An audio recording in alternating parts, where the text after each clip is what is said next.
सास से छुटकारा। पूरे घर की लाइट ऑन है, कोई बंद नहीं करता। बिजली का बिल आएगा तब पता चलेगा। हाँ मम्मी, मैं भूल गया था, कर रहा हूँ। बहू को समझा दे, जब देखो लाइट जला जला कर पूरे घर में छोड़ देती है। जहां एक्स्ट्रा लाइट दिखे वहां बंद कर दे, नहीं तो बिजली का बिल तूफान की तरह आएगा। मम्मी मैंने तो उसे बहुत बार कह दिया है, लेकिन क्या करूँ मैं। अपने घर में उसने ऐसा देखा होगा कि सब लाइट जला जला कर रखते हैं। मेरे ससुराल में तो पूरे घर की लाइटें पंखे सब ऑन ही रहता है। पता नहीं कैसे समझेगी ये। विनीत की पत्नी भी ऐसी आ गई तो कर्म फूट जाएंगे मेरे तो। पुष्पा कंजूसी की असली मिसाल है। कंजूसी में समझो उसे गोल्ड मेडल मिलना चाहिए। एक दिन पुष्पा रसोई में देखती है कि कविता फ्रीज से बची हुई सब्जी निकाल कर फेंकने जा रही है।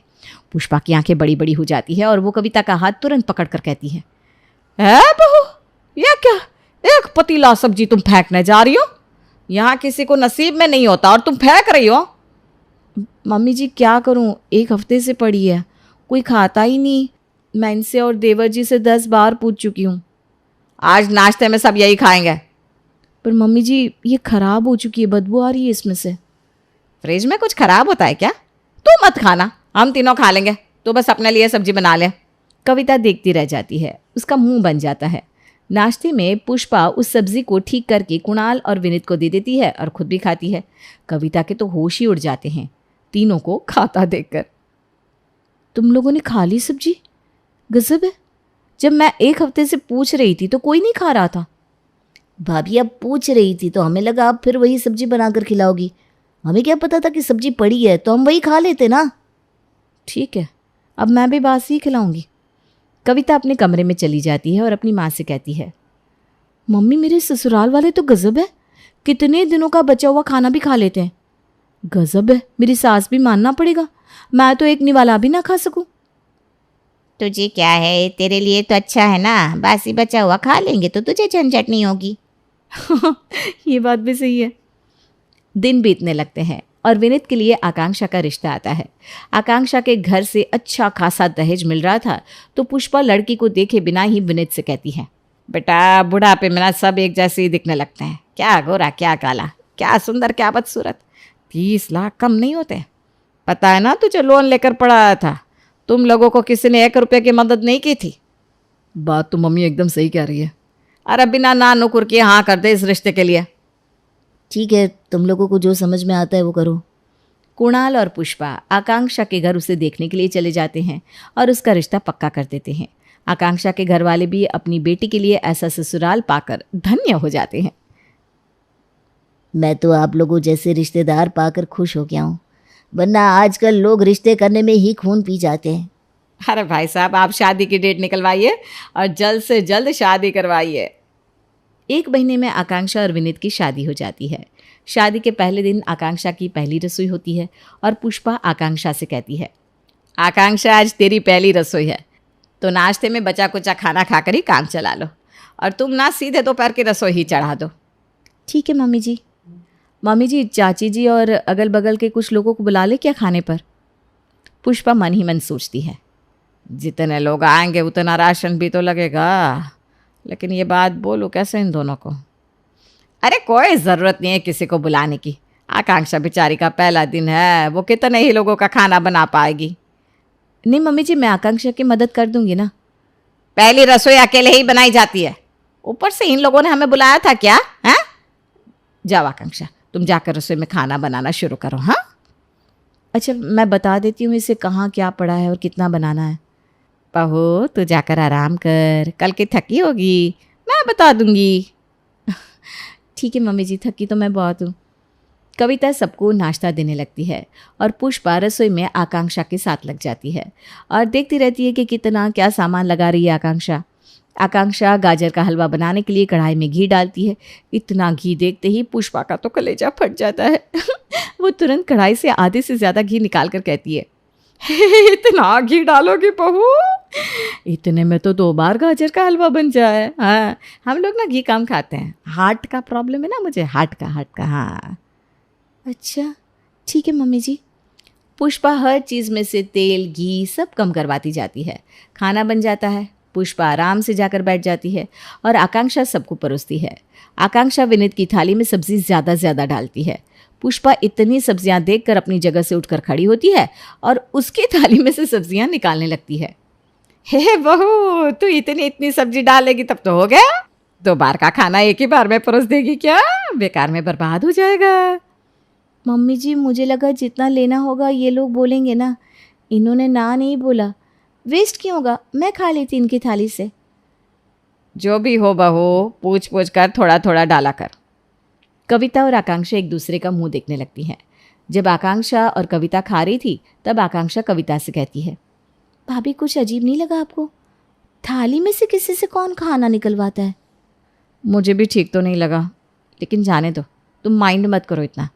मम्मी जी का बर्थडे है कल, तो उनका बर्थडे हम जोरदार सेलिब्रेट करते हैं, कैसा रहेगा? हाँ भाभी, ये ठीक रहेगा। हम दोनों की शादी के बाद ये उनका पहला बर्थडे है, तो उनको लगना चाहिए ना कि उनकी अब 2 बहुएं हैं। कविता और आकांक्षा बर्थडे की प्लानिंग करने लगती है। दोनों मिलकर सबको इनवाइट करती हैं। अगले दिन सुबह पहले से पुष्पा को सत्संग में भेजकर डेकोरेटर वाले को बुलवाकर घर सजवाने लगती है और खाने वाली को बुलाकर खाना भी बनवाने लगती है। शाम को सारे गेस्ट आ जाते हैं। कुणाल पुष्पा को सत्संग से लेकर आता है। पुष्पा घर का दरवाज़ा खोलती है और सब ताली बजाते हुए कहते हैं, happy birthday to you, happy birthday to you, happy birthday to you, happy birthday to you. इतने लोगों को एक साथ देखकर पुष्पा सोचती है, क्या करूं है भगवान, ये बहू है तो मुझे लुटवा कर मानेगी। अभी ही तो शादी में इतने लोगों को खिलाया है और अभी फिर से ये लोग इतना खर्च करवा रही है। इतने लोगों का खाना तैयार कर दिया। कुछ बोलूँगी तो इन्हें लगेगा कि मैं कंजूस हूँ। इससे अच्छा है कि बेहोश होने की एक्टिंग करती हूँ। मम्मी क्या हुआ, कैसा क्या हुआ मम्मी आपको? पुष्पा बेहोश हो जाती है, जिसे देखकर सब गेस्ट डर जाते हैं और वापस अपने अपने घर चले जाते हैं। इधर आकांक्षा और कविता भी डर जाती हैं। क्या हो गया मम्मी जी, अब क्या करें? डॉक्टर को बुलाकर दिखाना होगा। विनीत, आप डॉक्टर को कॉल करो फटाफट। तुम दोनों बाहर देखो, हम दोनों भाई मम्मी को देखते हैं। बहुओं के कमरे से जाने के बाद पुष्पा उठ जाती है। कोई डॉक्टर को बुलाने की जरूरत नहीं है, अभी इतना खर्चा कर दिया, फिर डॉक्टर ले लेगा सो अलग से। मम्मी आपको कुछ हुआ नहीं है? कुछ नहीं हुआ है, लेकिन मैं क्या करती? तुम दोनों की बहुएं घर लुटवाने में जो लगी हैं। अरे हम तो डर ही गए थे, हार्ट अटैक तो नहीं आ गया? मुझे कुछ नहीं होगा। तुम दोनों बोल देना कि मेरा बीपी हाई हो गया था जिस कारण से ये सब हुआ। कुणाल आकांक्षा और कविता से कहता है, मम्मी अभी ठीक है, थोड़ी देर में केक कट कर लेते हैं, फिर हम खाना खा लेंगे। लेकिन मम्मी जी को हुआ क्या था? कुछ नहीं हुआ था, बस बीपी हाई हो गया था उनका। बेकार में इतना अच्छा प्रोग्राम कैंसिल हो गया, कितना कुछ प्लान किया था हमने। कविता और आकांक्षा का मूड ऑफ हो जाता है। पुष्पा केक कट करके सबसे कहती है, मैं कोई बच्ची थोड़ी हूँ, मेरी उम्र हो गई है, मेरे लिए ऐसे कोई प्लान मत बनाया करो। हमें क्या पता था मम्मी जी। चलो सब खाना खा लो। और इतने खाने का क्या करोगी तुम लोग? 3-4 दिन तक यही खाना चलेगा, खाना फिर से मत बनाना तुम दोनों। हाँ, इतना खाना फेंकोगी क्या? सब खा पी लेते हैं और वही खाना पूरे 4 दिन तक चलता है। इसी तरह दिन बीतने लगते हैं। धीरे धीरे बहुओं को भी समझ में आने लगता है कि उनकी सास कंजूस है। एक रोज़ कविता और आकांक्षा बाजार से आ रही थी और देखती है कि एक राशन की दुकान पर बहुत शोर हो रहा है। लगता है किसी कस्टमर ने पैसा नहीं दिया। कुछ दिखे तब ना भाभी, इतनी दूर से कुछ दिख भी नहीं रहा है। थोड़ी देर के बाद जब भीड़ खाली होती है तब आकांक्षा देखती है कि भीड़ में से उसकी सास जा रही है।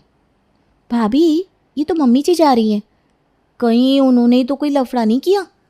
चल पूछते हैं उस राशन वाले से। दोनों देवरानी जेठानी उस राशन वाले के पास जाती हैं। दोनों को देखते ही राशन वाला कहता है, पैसों की कोई कमी नहीं है भाभी जी आपके घर में, फिर भी आपकी सास इस तरह से क्यों करती है? कोई भी सामान वो 1 पाव से ज़्यादा लेती नहीं, उसमें भी ऐसे देखती रहती है जैसे पाव भर में हम चोरी कर लेंगे। 1 पाव में आता ही कितना है जो कोई चोरी कर लेगा? अभी 1 पाव चना लिए, उसमें भी 10 दाने देने के वक्त गिर गए तो इतनी लड़ाई की कि पूछिए मत, कंजूस नंबर 1 है। ऐसा कुछ नहीं है भैया, वो उनकी उम्र हो गई ना इसलिए। कविता और आकांक्षा वहाँ से निकल जाती हैं और एक दूसरे से कहती हैं, भाभी मम्मी जी ने तो हद ही कर दी, इस तरह से तो नहीं चलेगा। ऐसे तो हमारी इज्जत चली जाएगी बाजार में। दोनों घर आती हैं और कविता को याद आता है कि कल उसकी किटी है। अरे कल तो मेरी किटी है, मैं तो भूल ही गई थी। तो क्या हुआ भाभी, मैं हूँ ना, मिलकर कर लेंगे तैयारी। छोले भटूरे खाने में, नाश्ते में चाय कॉफ़ी या कोल्ड ड्रिंक कर देंगे और फिर ढोकला और उसके बाद खाना। हाँ ये ठीक है, और फ्रेंच फ्राइज भी। अगले दिन सुबह से ही दोनों देवरानी जेठानी रसोई में लग जाती हैं। पुष्पा दोनों को देखकर समझ जाती है कि आज कुछ तो है। बहू नाश्ता लगा दो। हाँ मम्मी जी।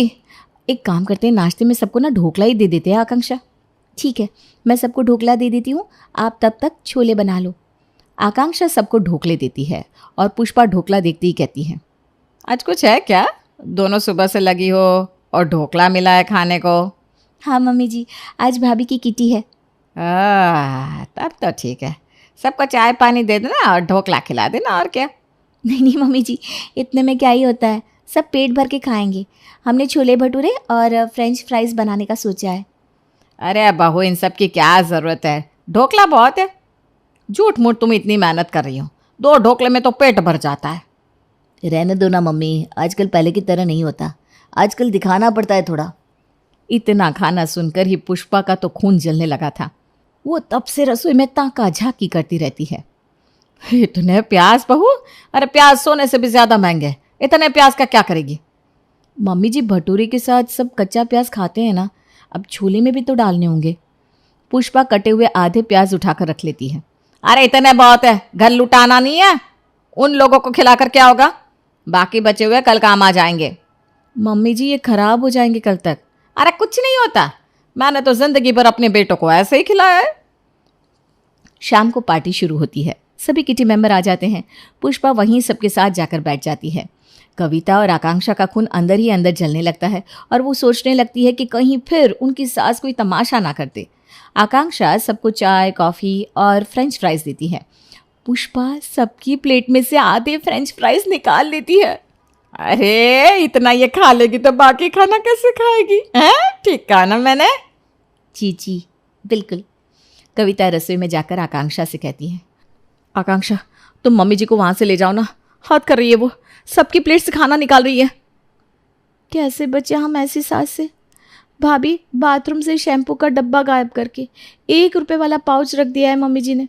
इतनी भी कंजूसी ठीक नहीं है, इतना पैसा छाती पे लेकर जाएंगी क्या? हाउसी खिलकर फिर सब ढोकला खाते हैं। उसके बाद कविता सबसे कहती है, छोले भटूरे लगवा दूं? अरे बहू, इतना खाकर किस पेट में कोई छोले भटूरे खाएगी? गलत बोलो तो मेरे ज़बान पकड़ लेना। जी बहुत हो गया, कविता हम चलते हैं। हाँ जी, हमारा तो पेट भर गया। सब वहाँ से चली जाती हैं। सारे छोले भटूरे पड़े रह गए। हम खा लेंगे 2 दिन तक, इनको खिलाकर क्या होता। पुष्पा अपने कमरे में चली जाती है। इधर दोनों बहुएं चिड़चिड़ाकर लाल हो जाती है और कविता कहती है, आज कुणाल के आते ही मैं उसे ये सब बता दूंगी और कह दूंगी कि मैं अब तुम्हारी माँ के साथ नहीं रह सकती हूँ। पूरे घर के लाइट बंद कर देती है। भाभी लाइट तो छोड़िए, टमाटर उठाकर रख दिए मम्मी जी ने ताकि हम ज़्यादा यूज़ ना कर पाए, और नींबू भी छुपा दिए थे, किसी को भटूरे के साथ दे ही ना पाए। हद होती है यार। इतने में ही विनीत और कुणाल घर आ जाते हैं। विनीत कहता है, खुशबू तो बहुत अच्छी आ रही है, लगा दो फटाफट भटूरे। हाँ भाई, बाहर तक खुशबू आ रही है, खाना लगा दो। खाना नहीं मिलेगा, हमें मम्मी जी के साथ नहीं रहना। अरे ऐसा क्या हो गया भाई अचानक? देवर जी पूछी मत, मम्मी जी ने जीना हराम कर दिया है हमारा। आज तो उन्होंने हद ही पार कर दी किटी में, मेरी सहेलियों के प्लेट से खाना तक निकाल लिया और उनके सामने लाइट ऑफ करने लगी। राशन वाले से लड़ाई कर लेती है 2-4 रुपए के लिए। इस तरह नहीं चलता है, थक गए हम पूरा दिन झेल कर। तुम दोनों कैसे बात कर रही हो? वो हमारी माँ है और तुम दोनों उनसे अलग नहीं हो सकती हो। अरे तो अपनी माँ को समझाओ ना कि इतनी कंजूसी ना करे, सब कुछ तो है हमारे पास, फिर क्यों करती है ऐसा? भाभी अभी ना हमारे पास पैसा है, एक वक्त था जब हमारे पास कुछ नहीं था। पापा ठेला लगाते थे सब्जी का, मम्मी दिन भर बाहर से पानी भर कर लाती थी और इतनी मुश्किलों से सब कुछ मैनेज करती थी। बहुत कम में मम्मी घर चला लेती थी। उस परिस्थिति में मम्मी ने हमें पाला है। पाला ही नहीं, हमें पढ़ाया भी है। मम्मी 1-1 रुपया बचाकर हमारी फीस भरती थी, एक साड़ी में पूरा साल निकाल देती थी। उनकी बदौलत आज हम इतनी अच्छी ज़िंदगी जी रहे हैं। तो तुमने पहले ये सब क्यों नहीं बताया? मम्मी ने इतना कुछ किया तो आपने पहले क्यों नहीं बताया? कैसे बताते? अगर हम ये बता देते तो हमारी शादी होना मुश्किल हो जाता। मम्मी को लगता था कि कोई लड़की ये सब जानकर हमसे शादी नहीं करेगी। तुम लोगों के पास तो सारी फैसिलिटीज़ है, मम्मी ने तो कभी फ्रिज देखा भी नहीं था। हम मम्मी से अलग कभी नहीं हो सकते। तुम्हें मम्मी से अलग होना है तो तुम मुझे छोड़ दो। कंजूस कोई होता नहीं है, उसकी परिस्थिति उसे ऐसा करने पर मजबूर कर देती है। मम्मी ने इतना कुछ देख लिया है, अब उसे डर लगता है कि कहीं वो दिन वापस ना आ जाए, तो हमें देखकर चलना चाहिए। हमें नहीं पता था ना ये सब के बारे में। अब हम समझ चुके हैं मम्मी जी के बारे में, अब हम कभी कुछ ऐसा नहीं करेंगे। जाओ, तुम दोनों मम्मी जी को लेकर आओ, हम दोनों खाना लगाते हैं। आकांक्षा और कविता सबके लिए छोले भटूरे परोसती है और सब साथ में मिलकर खाते हैं। ये फालतू की लाइट ऑफ कर दो आकांक्षा। भाभी, कल भी हम यही खा लेंगे। हाँ, पुष्पा मुस्कुराने लगती है और दोनों बहुओं उसकी ओर देखकर कहती हैं, अब हमें ही तो घर देखकर चलना होगा ना। क्या मम्मी जी?